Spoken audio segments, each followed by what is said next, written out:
संपाति और जटायु दोनों गरुड़वंशी शक्तिशाली पक्षी थे। वे बचपन से ही बहुत पराक्रमी और तेज उड़ान भरने वाले थे। एक बार दोनों ने आकाश में ऊंचा उड़ने की प्रतियोगिता रखी।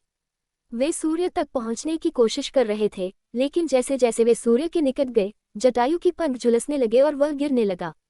संपाति, जो अपने छोटे भाई से बहुत प्रेम करता था, उसे बचाने के लिए आगे आया और अपने पंखों को फैला दिया ताकि जटायु जलने से बच जाए।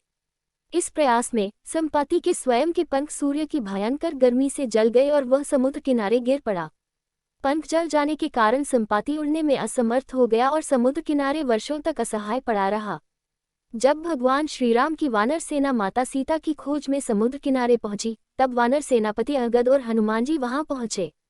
संपाति को देखकर वानर डर गए क्योंकि वह एक विशाल गिद्ध था। लेकिन जब वानरों ने जटायु का नाम लिया और बताया कि वह श्रीराम की सेवा में अपने प्राण न्यौछावर कर चुका है, तो संपाति अत्यंत दुखी हुआ। उसने वानरों की सहायता करने का निश्चय किया। संपाति की दृष्टि बहुत तीव्र थी और उसने दूर लंका में माता सीता को रावण के अशोक वाटिका में बैठा देखा। उसने वानरों को यह महत्वपूर्ण सूचना दी कि माता सीता लंका में है और उनकी रक्षा के लिए राक्षसों की सेना तैनात है।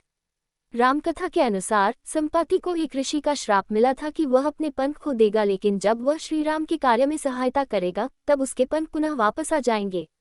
जैसे ही उसने वानरों को सीता माता का पता बताया, उसके पंख चमत्कारिक रूप से वापस आ गए और वह पुनः आकाश में उड़ सका। संपाति का योगदान रामायण में बहुत महत्वपूर्ण है क्योंकि उसी के कारण वानर सेना को माता सीता का सटीक स्थान पता चल पाया।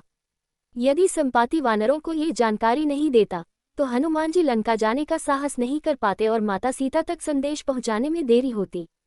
इस प्रकार संपाति ने भले ही युद्ध में भाग न लिया हो, लेकिन श्रीराम के कार्य में सहयोग देकर अपने जीवन को सार्थक बना लिया।